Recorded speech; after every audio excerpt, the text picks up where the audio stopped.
Hi, you're listening to the Value Cafe podcast. I'm your host, Esther Opone, aka The Value Adder. Here, I hold laid-back conversations with friends across a variety of topics as we share lessons from our personal life journeys with the ultimate aim to connect, learn, and gain value while we have fun. So, if you are in for an authentic and valuable experience, relax and enjoy the show.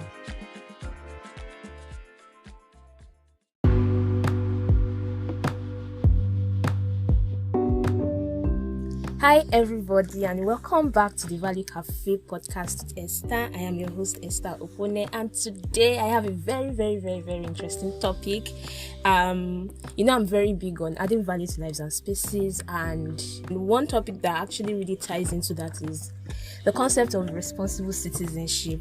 And with me today, I was able to actually snag the time of Mr. Michael Olatunbosun of Splash FM. How we met is another story that will come up maybe later during this episode. But sir, you're very much welcome to the show. Thank you for joining us today. Thank you very much for having me. Yes, sir. So going through your bio, it's actually very impressive. Actually, I first heard about you. My first introduction to you was on Talking Points on Splash FM. And then if you are also a book lover, you might know about Booksplash. If you do stuff like that. But beyond all of that is also so many other things. You are a TV presenter, you are a writer, a poet, a child's rights advocate, a fact checker, and all of those things. This is actually very major. We want to be like you when we grow up. Yes. But I'm curious. I like asking people who are into so many things. One thing that if you could describe yourself as one thing, like with or without all of these things that you are into, maybe it ties into it. What do you want people to remember you for? How would you like people to describe yourself? Describe you. Sorry. The way I like to be described is simply Michael Olatunbosun, a patriot, someone who thinks that to better the lot of society, you have to engage their intellect, you have to build people up to have a better society. You see, there's no top bottom format to make society better. It's just basically about the base. When you have a good person, when you develop intellectually sound citizens, when you develop people who know their rights and their responsibilities as well as their limits, then you're on your way to getting a society that is good, that is advanced, and that is also really flying. Wow. Okay, it's like you've already touched so many things that I wanted to ask you about. Thank you so much for that. So you are that patriot who is big on investing in people and people getting civically engaged in the society. Yeah, very correct. Yes. So, and that is very key because I know we are in Nigeria and a lot of us have complaints. We are like, Nigeria is this, the government is this, the government is that. But we barely really talk about ourselves as citizens. Yeah, that's true. So that is where, because I believe that the government did not just follow us. Many of them were also just regular citizens, and then they, as you said, it's like top, bottom, top. They came out from among us, and so then there are so many things that we are equally culpable of about how our society has turned out and all. So what then does it mean to, if you don't want to become someone who is like, okay, I don't want to be an armchair critic anymore, I want to also get responsible.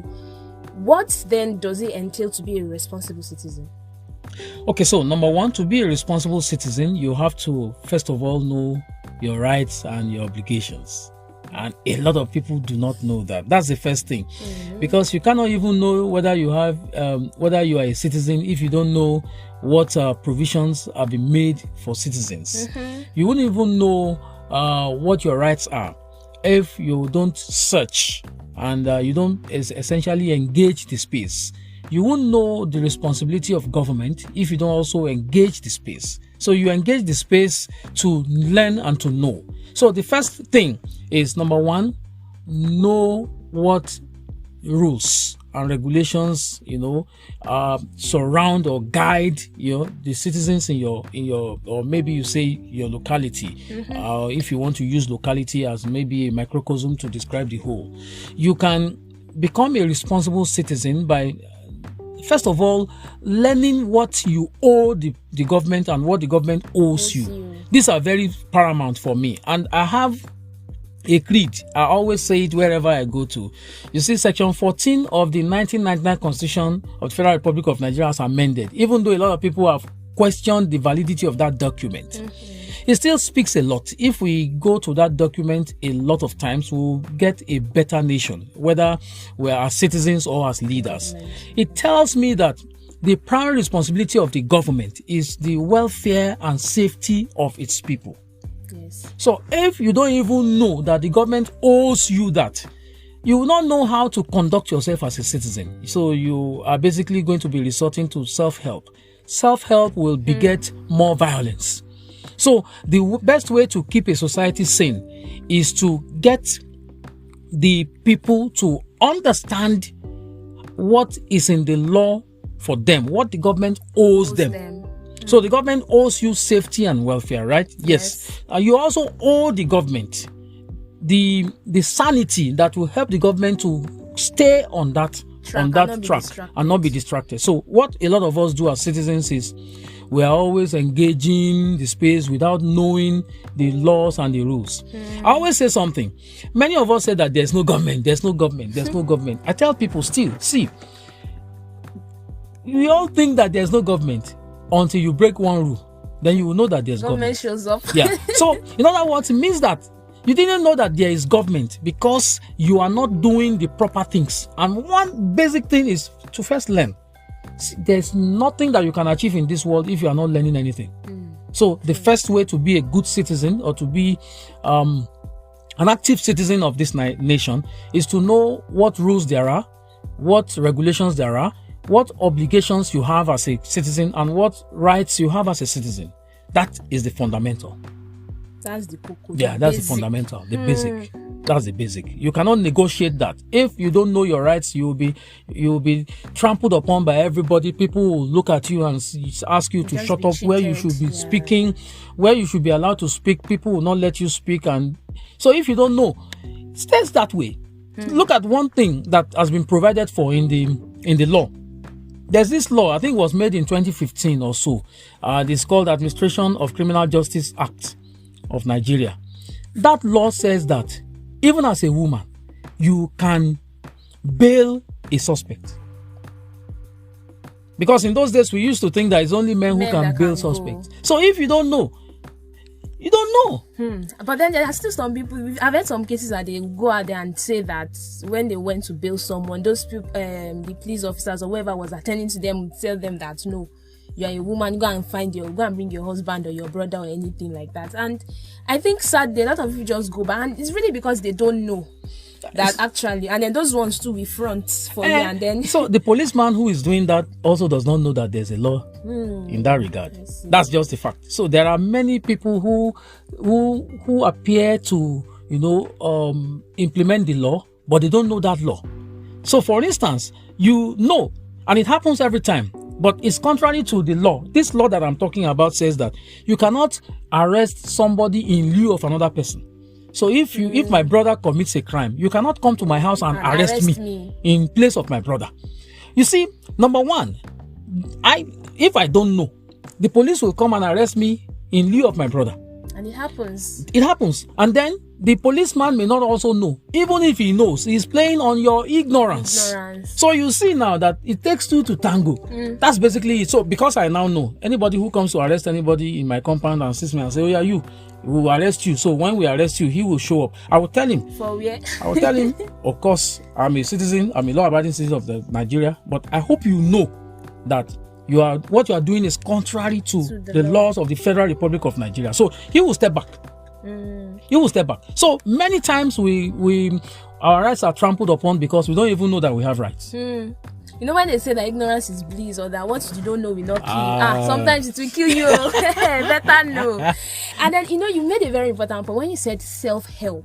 And I was like, actually I think because we have so little expectation of government, of our leaders, we don't even expect them to do anything, because more often than not we've had to help ourselves.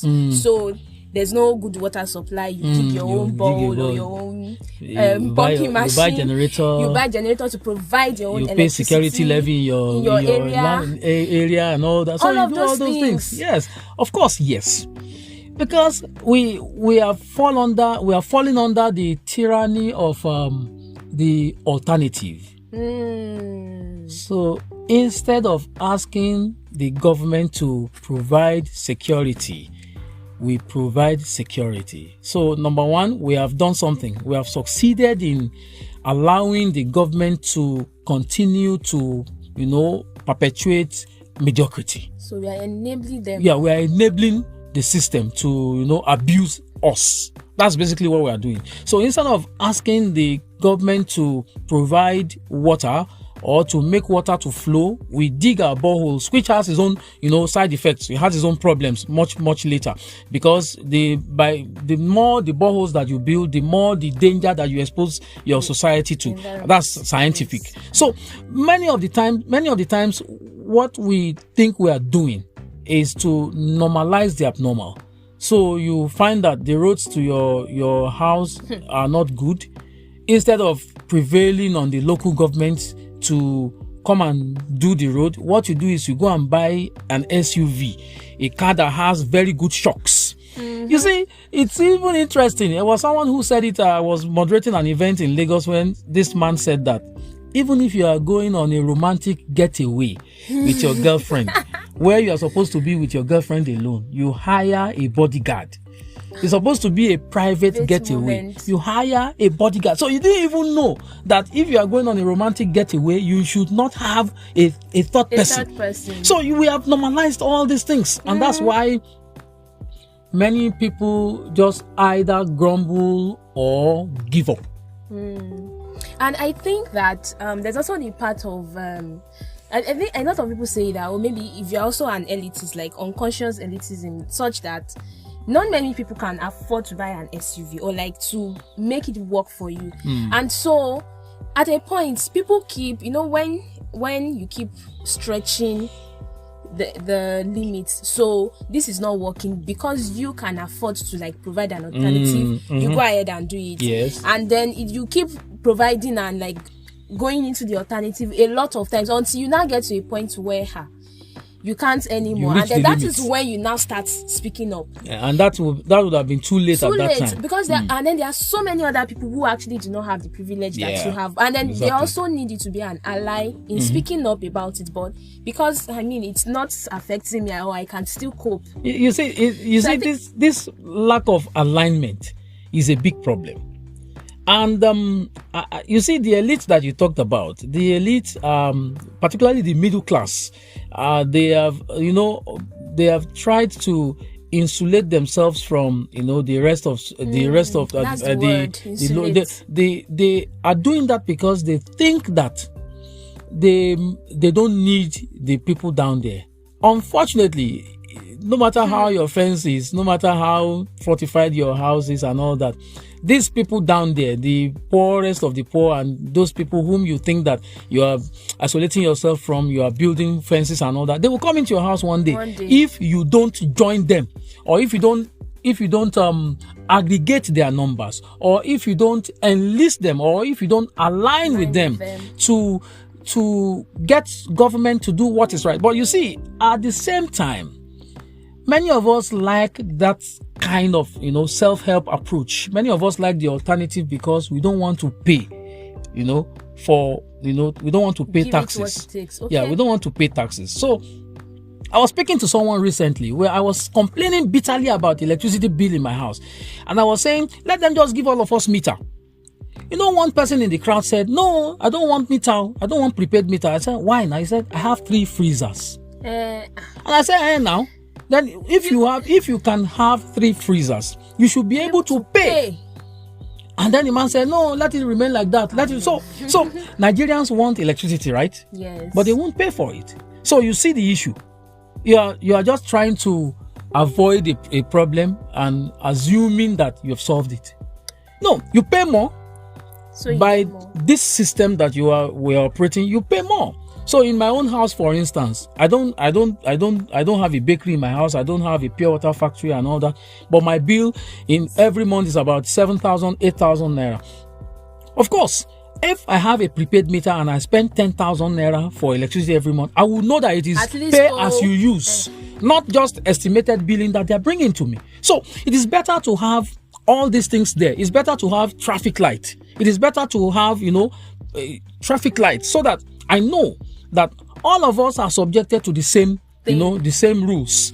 It's not selective. Traffic light is not selective. Yeah, it's not saying that, okay, who is a minister here, who is a rich person here, so you can go. No, it is for all of us. So all of us must be ready to pay. And that goes back to being a responsible citizen. Many of us in Nigeria are not.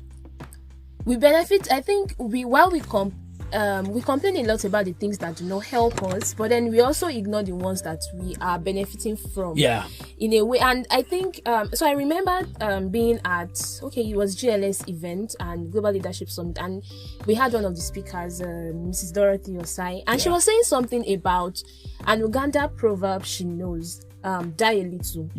That so many of us are not willing to die a little so it says sometimes when maybe someone wants to seek a favor from you or something, they'll say, die a little, brother, die a little. And that means is that you are willing to let go of some conveniences for the sake of the next person. So we all clamor for a good Nigeria and all of this, but because we are benefiting too much from some areas in which so for instance, bribery on the roads, we know that if a policeman stops you or something like that, you don't have your papers. You don't have your papers. Your car is not in good condition. It's not roadworthy. But then because you are benefiting from that, you wouldn't join others when they are talking about stop bribery. Just give them the 100 naira and be going or something like that. And so and that cycle keeps going on and on, because we now have a system in which we get to a point when tomorrow I can decide, I also now want to go into politics. And then it scares me, because I'm like, if this person should get into power, if the person is already showing this characteristic from now on as a citizen, as a mere citizen, what will the person do when they get into government? Like, if you can comfortably steal 5 naira now or lie about it, how am I sure that tomorrow you won't steal 5 billion naira and then or lie about something? And so this calls on all of us to start thinking of things that way, because again, we can't afford to insulate ourselves. We can't even when we travel, but can you carry all your family there? So we seek a better life, but then many of us, we have our grandmas still at home, we have our grandparents, we have our siblings, we have those people that we cannot take. And so at the end of the day, that Nigerianness will still follow us to the ends of the world. It will. It will. And then you say, added to what you've been saying, most of us, if not all of us, benefit from corruption. We are always, looking for opportunities to circumvent the system. So, for instance, recently I was saying in the office, when my vehicle papers expired, and we, applied for another one, the officer who signed my roadworthy, certificate wrote that I have inspected the vehicle and certified that it is roadworthy. You did not inspect. The car was in Ibadan. The paper was done in Lagos. So, and I was telling them in the office, you see corruption. You see corruption is this person. In low places. The person signed. I don't even know this person. This person does not even know what the condition of the car is. Yes. So that is corruption already. So we have all benefited from it. And I said that, you see, we have a good system. They should inspect the vehicle. But the point is that maybe somebody woke up one day and say, there's too much of a too long queue here. I don't want too many people here. Just sign the document and give to them. Let them go. And that is corruption, because there is a system. It's a violation of the law, because these things are products of laws. All these things are products of policies or laws. When you break one of the elements, you have succeeded in destroying the whole system. And that is what we're always doing. So you are going to a university to seek admission. Rather than queue up, you go and look for a professor who is the friend of your father or your brother's brother. And then what the professor will just do is he will take you by the hand and take you into the admissions office. Rather than tell you just queue and follow the process. So we're all doing that because we don't realize that we are destroying our system by the second. That is how, you circumvent systems and you create a problem for tomorrow. So most of us, we are thinking about today. Now. You cannot make progress as a country, and you cannot be a good citizen if all that you are doing is for now. You cannot delay gratification. I always wonder, why are people saying we don't want government to remove subsidy, for instance? I don't have any apologies for this. I think that they should stop the subsidy. You know why? For instance, in the 2022 budget, about 900 billion has been, set aside for payment of subsidy. And I was thinking, what if they put that money in education and health? What about that? Which is even underfunded. Yeah, in year 2000 or 2001 or thereabouts, Nigeria and I think 15 or 14 other countries in Africa, they gathered to do what they called it the Abuja Declaration, to say that we are going to give 15% of our annual budget to health every year. Yes. In Nigeria, we are still doing less than 5% of our budget to health. So, but it's cool, right, to pay 900 billion naira to subsidize petrol? No, I don't agree. I think that we should rather say, government, we don't want subsidy anymore. We want to pay 300 naira per liter of petrol, but we want to put this money in health. So we are Nigerians, we ought, because that constitution, that section 14 that I quoted, says that they derive their validity from us. So we should be the ones to say, no, government, we don't want subsidy. This is what we want. That's what they do now. When I was in UK, I traveled to United Kingdom in 2019. Look, they pay for all these things. They pay for fuel, they pay for light, they pay for water, but they get the light, they get the water. They get it. So you cannot be saying that you want a better nation and you are crazily subsidizing everything. No, even our education, to do a master's degree in United Kingdom, you need nothing less than £6,000. That's about 7 million naira in Nigeria today. But you want to do a master's degree in university in Nigeria under 100,000 naira. Oh, wow. Yeah, done. Wow. And that reminds me, so someone was saying something about the brain drain and, especially the whole issue with Saudi Arabia coming down to recruit Nigerian doctors. And then someone tweeted something that was worth thinking about, that it's like, I think I was even making that comment when someone shared it, that it's like Nigeria is just the factory that provides personnel. Yeah, cheap labor. Because to train in their own country is very expensive. It's very expensive. So they would rather, you get trained in your own country and then we come and employ you into the NHS, into this, and then you come and and I think for the citizenry or the health professionals in quotes, it's like a win-win situation. They are done here for cheap and then they go over there and it's like win-win, a better life, a better system, for themselves and all that. But then what practical ways can we then say that because we said, okay, yeah, we should learn, we should know, we should start doing this, we should start doing that, but sometimes it seems like a very big problem that let's just leave it the way it is. There's nothing we can do about it. But say day to day, minute by minute, second by second, what examples can you give of ways in which we as citizens can say, I choose to be a better citizen? Yes, it's by just taking personal responsibility for everything, and not expect the people, your neighbors, your friends, your government to be responsible first. We're always looking for somebody to be responsible before we become responsible. So our responsibility is becoming conditional. So I will be a good citizen if my governor is a good citizen. Oh, no. Be a good citizen and then ask the governor to be good. That is the way to go about it.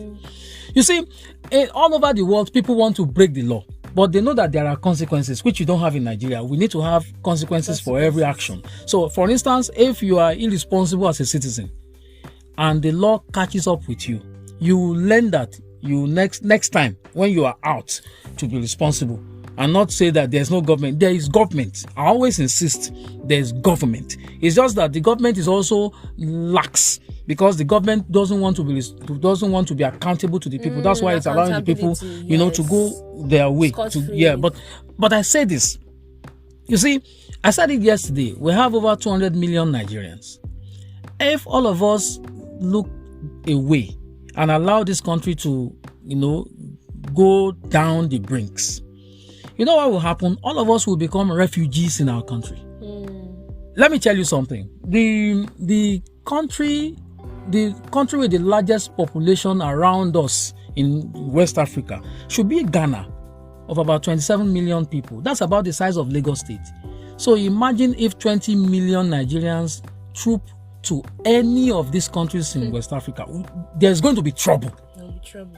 So that tells you that you cannot afford to have war in this country. You cannot afford to have chaos in Nigeria. All of us have to think of how to better this society. We are all selfish. We are all thinking about me, myself, and I. That is dangerous, because if you are trying to protect yourself, from getting boggled and all that, so you have a community where your own fence is the tallest and all that. When hungry people become hungrier, they will hunt you down. So the best thing for you is to think community, to think of how can we make our society better, and encourage. See, you need to indoctrinate people.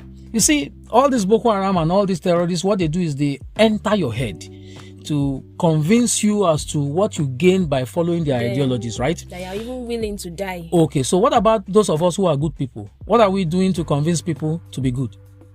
Because you see, Yoruba say, that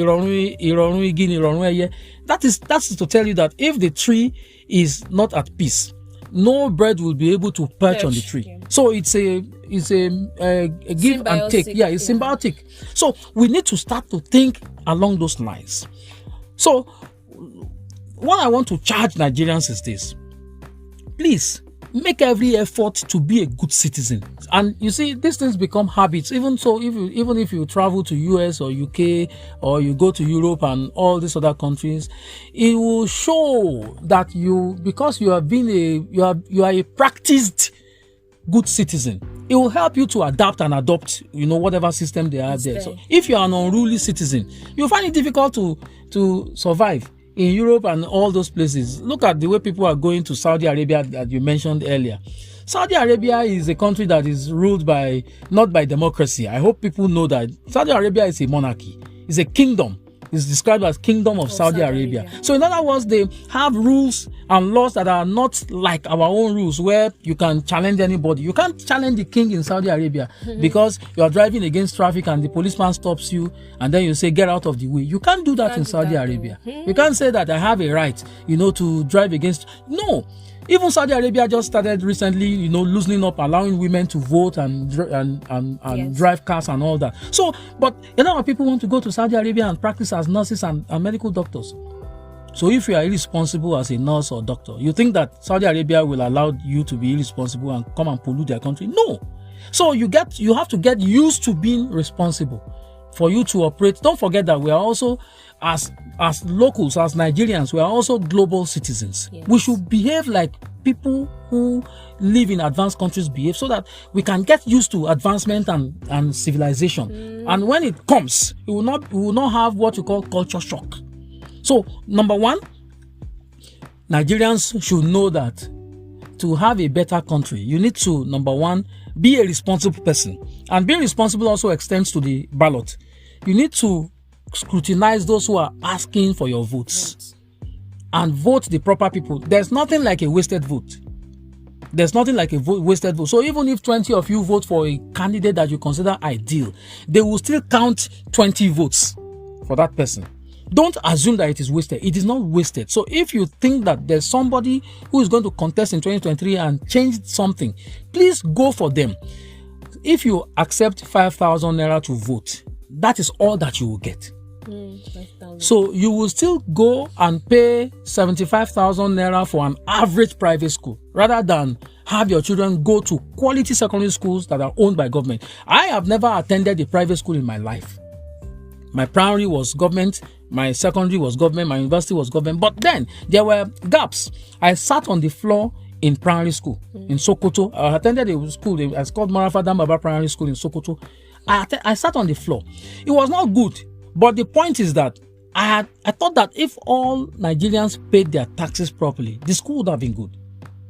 Or we'll be able to ask the government, we are paying, So now, as a citizen, I pay my tax.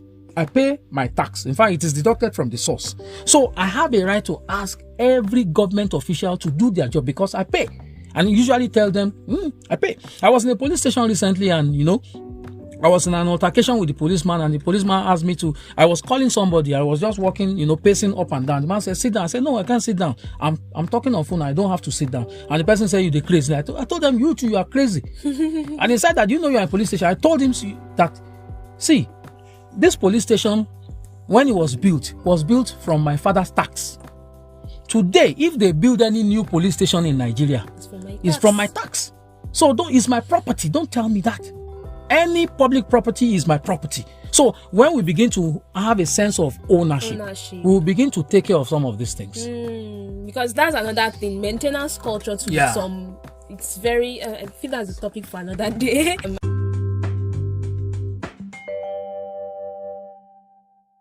I've been talking with Mr. Michael Olatunbosun and he has been sharing some things on responsible citizenship. There was something you mentioned earlier that we can claim our rights because we are paying taxes, we are playing our roles as citizens and all of that.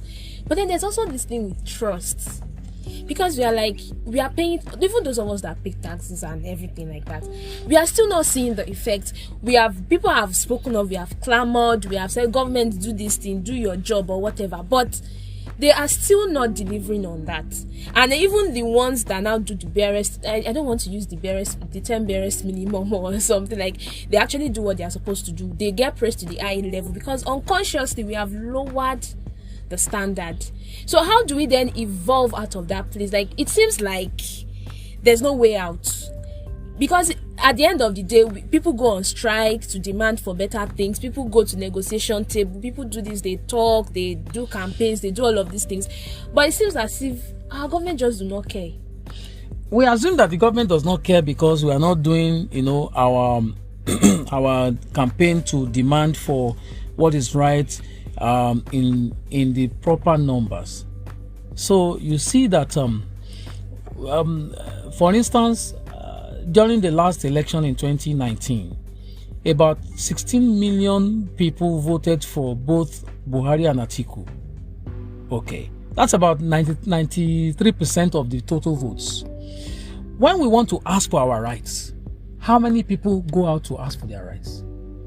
1,000 people. Mm-hmm. So because we don't even know that we are the ones who put them there. In Oyo State here, less than 600,000 people voted for the governor. But when people want to ask for their rights, 20 people go out to ask for their rights. What about the 600,000 people who voted? So it's very simple. You ask for your rights in numbers. You tell the governor, my vote is included in the votes that made you a governor. So I demand that you do this thing. That's number one. And then number two, we are not, in other words, it means that we don't even know that we have rights to ask for accountability. Number two is that many of us don't engage constructively. Okay. And that is a problem. That's a very big problem. We are not yet at the stage where we are able to develop, to intellectualize our demands. A lot of times you have people who are down there leading campaigns. So you want a nation, you are allowing illiterates to lead the campaign. There's no intellectual base for it. No, go and look at the French Revolution and all these other revolutions. There are people who sat down first, maybe in one room, to say, okay, what about this? What about this? What about this? What do we do? So if we ask for this and they say this, what do we say in reply? You thought it out. You have to intellectualize every campaign, which is a very big issue for me. So for instance, look at the NSAS campaign. When the NSAS campaign started, it was in fact NSAS, right? Mm-hmm. Just about 2 days later, then it became End National Assembly. And so it means that you don't even know what exactly do you want. So the question is, what exactly do you want? NSAS. When the government disbanded SARS, what the NSAS campaign should have done was to go back and say, okay, we have scored 1 out of 5 of our objectives. What do we do next? Do we reschedule? Do we re-strategize? Do we change strategy? When do we change our slogan? What do we do about this thing that is still outstanding? We are not doing that. So it gives the government the opportunity to see loopholes and exploit it. So let's know the limits. So you see, it's the same thing where student leaders are expelled from universities. Okay, light goes off in university, and what you are doing is you are throwing stones at windows. Oh wow, that's how to agitate, right? No. If light goes off on campus, you should first of all ask. As a journalist, we do 5 W's and 1 H.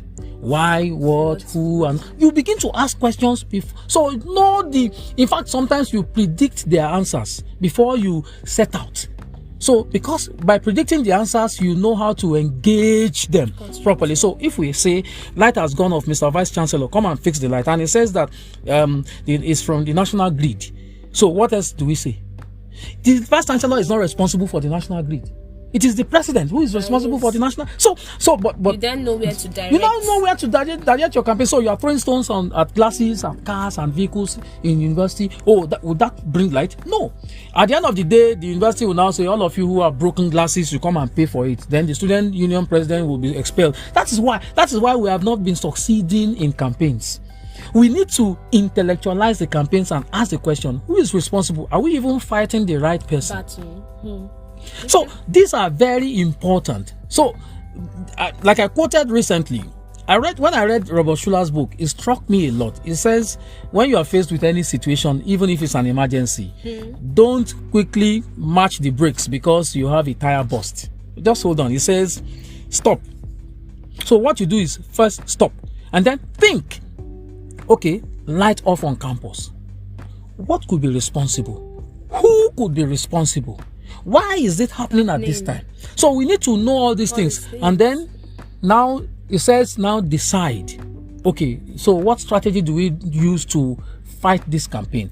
Is it a radio this thing? Is it a print? Is it blogging that we should bring? Is it is it social media? Or should we just go on a solidarity visit? Should we call the vice chancellor? Should we invite him, or should we go to his house? We should know all these things. Okay, so if we go into his house and he says this is an unofficial hour, what next do we do? Okay, so in other words, we should map out the people who are going to be talking with. Okay, the vice chancellor, the head of engineering. We should stakeholders. We should do stakeholder mapping. So when you do stakeholder mapping, then you begin to say, okay, this is the strategy that we are going to use, and then execute. That is the way to win battles. It's as simple as that. But you see, in this part of the world, we don't usually think about consequences. You don't usually think about consequences. A lot of student union leaders would not be expelled if they do not allow emotions to becloud whatever campaigns they are doing. So I usually use that because I've seen it even in a private university in Oyo State here, where there was, I think they were watching World Cup or something, and light went off on campus, and then they started breaking computers. Oh wow! So when you break the computer, the light will be on, right? You see, that is the problem with citizenship in Nigeria. You have to know what to do at any point in time, and it has to do with engaging your mindset and also cross-fertilizing ideas, collecting people from diverse backgrounds. So if light goes off on campus, what you should do is, before you start to make noise, if there are electrical engineering departments and you have students from there, call them and say, okay, so if light goes off on campus, what could be the situation? What could be responsible? Ask questions so that you will be equipped to engage when you sit at the table. Equipped to engage. Yeah. I think that's another topic I'm going to come and disturb you on. Wow. This has been a very, very, very intense one, and I've been gaining a lot, and I know that you, the listeners, too, you've been learning. I hope you are making notes as you are listening to this. And I wish I could actually I wish this were live and be like, oh, can we take questions from the from the audience and all of that. Thank you so much for engaging with me on this show, and I believe that at least this is a good starting point. What we know, and then we can begin to spread this, and then so make sure that as you are listening, you're also sharing. Invite your friends to come and listen to this, and from there we can begin to put all these things to practice, because knowledge is not enough if it is not applied. And little by little, we begin to get exposed to, how we can be better, and then we get to implement that. So your passion has been showing about this issue so long, but then I feel like I want to ask you, maybe you're already on the hot seat, but I want to ask you something else. That if I wake you up in the middle of the night and I say you have just one topic to have a conversation about anything all over the world, across sports, anything, what's that one topic be? Would that be? What topic would that be? To have a conversation about anytime, and you could have a conversation on it for life, if that's the only option you have. Yeah, that topic will be making government accountable. That will be it, because that is the missing link. That's how to get a better society. Okay, so I'm going to be an Oliver Twist. It's okay. And ask that we have that conversation again soon. It's okay. Oh, awesome. Anytime. Thank you so much for having me. Anytime. That's been a wonderful moment, and I believe that this is a right step in the right direction for so many people. They've learned a lot, and I have personally learned a lot, and all of those things. So do you have any sign off note? The way I usually sign off on radio is what I will say. I say, make sure you do everything within your power to make this nation better. And one of my other mantras is, don't dump refuse in the waterways. Stop throwing refuse out of your car, because you are killing society softly. With your nylons and your paper. All right, there you have it, folks. Thank you so much for tuning into this episode. Again, listen, give me your feedback. You can send a mail to me at thevaluecafepod@gmail.com, or send me a DM on social media. You can also reach out to me personally at thevaluada. And thank you so much for joining today's episode. See you again next Tuesday for the next one, which promises to be a very, very engaging and value-filled one as usual. Thank you so much, and bye. Thank you for sticking through with this episode. I hope you enjoyed it. If you gained one or two things from this, chances are your friends would too. So make sure to share and invite them to come again next time. And yes, I would really love to hear from you. So feel free to shoot me a mail at thevaluecafepod@gmail.com, or send a DM at thevaluecafepod on Instagram and Twitter. You can also leave a comment or record a voice message depending on the podcast streaming platform you are using. Thank you once again. I remain your host, Esther, aka The Valuada. See you next episode, and keep adding value.